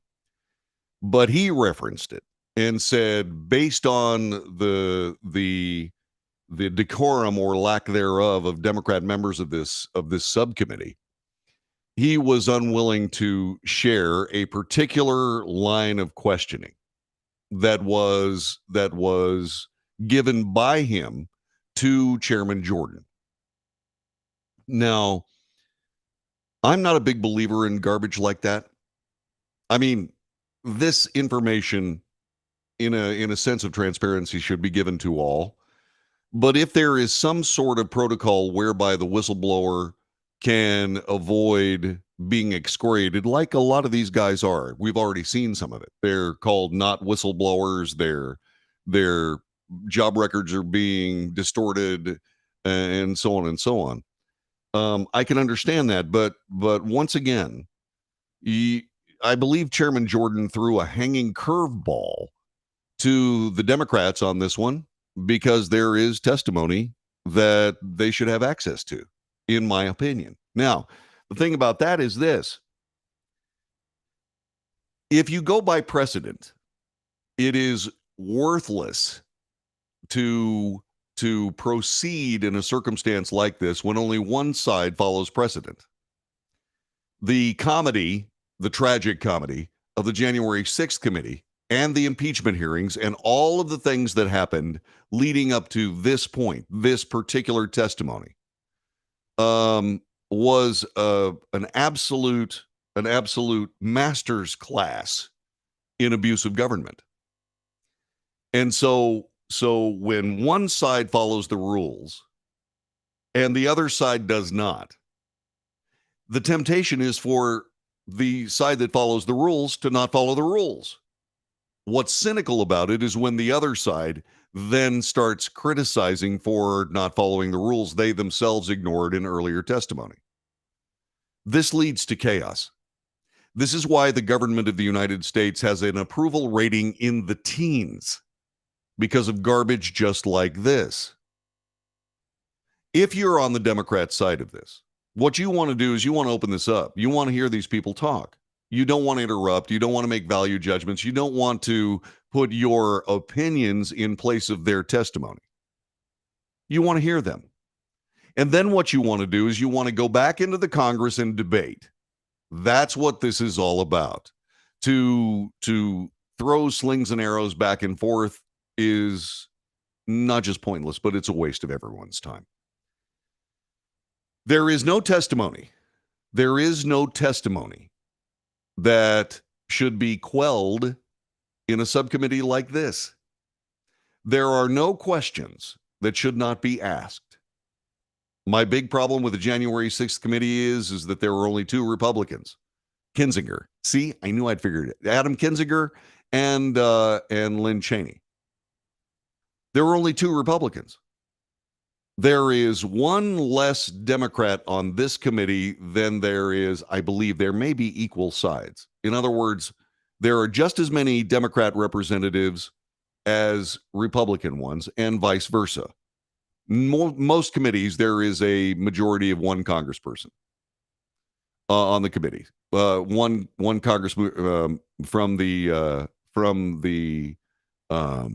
majority of the Congress. There's usually 1 more. So votes go the way of the majority. I think that's the case here. They did have a vote earlier today, and it went the Republican way because I believe there's 1 more. But anyway, there are an equal or close to an equal number of representatives from the other side. That was in no way apparent during the January 6th committee. And the Republicans used were, for whatever reason, they were basically in league with the Democrat side. So what representation was there? The answer is none. And so here we are.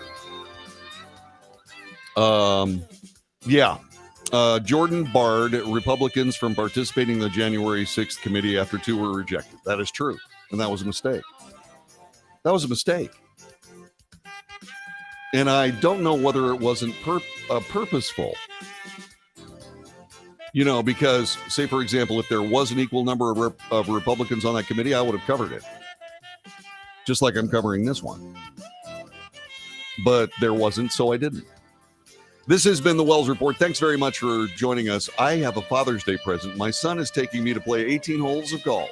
There will be no broadcast tomorrow because I have a doctor's appointment. I will see you Monday for another edition of the Wells Report. Thank you for being here. All right. Okay. Let's see. Didn't Jordan? Yes. Commie Kratz. Yeah. You gotta wonder what they're doing. I try not to ascribe motives to what these people do, but it's really hard not to, isn't it? It's really tough. Let's see. Jeffrey Go. I remember him. Replying to Ann Huygens, I saw her name and looked up other details when she was speaking. Sylvia Garcia, Houston, Texas 29. Yeah. Okay. Good for you guys. Thanks for taking part. Thank you very much for the polite discourse among everyone. Although, Martha, you, darling, Boopy, we've got to watch this. This is the first ray of light shown on the deep state. It has got to be something that we follow up on. I mean, and I know it's awful, and I know it's painless, and I know I'm painful rather, and I know it's really, really hard. I know it's hard. But the United States of America was created of hard work by countless people whose names are unknown to the main. And that is the work we must do. And we must spread that word. And we must tell people what we've seen. And we must advocate for our beliefs. I suggest you stick to the Constitution. I suggest you stick to the Constitution because if someone thinks the Constitution is bogus, you have nothing more to say to these people. You don't. Another reason why I didn't cover the January 6th committee, because it was unconstitutional. It was quite literally a kangaroo court. And there was no need to cover the ravings of a lynch mob. And so I didn't. This is not. Everybody's getting their side. Everybody's getting a chance. All these Democrats that are complaining that they didn't see this one particular interview have the actual person who gave the interview that he does not want them to have sitting right in front of them. They'd rather argue they don't have this piece of paper than ask questions. You have your chance to ask these questions. Ask them. That kind of belies the outrage, the faux outrage that they're throwing at Republicans. It belies it as mere deceptive politics, and they should stop it. But then again, maybe that's just what they have to do. Maybe they don't have anything else to fight with. This has been the Wells Report. God bless all y'all. Like I said, I'll see you back Monday. I'm going to miss you. Make sure that you keep your eyes on this and watch it if you can. I covered it because I'm not sure you're going to get a chance to see it again.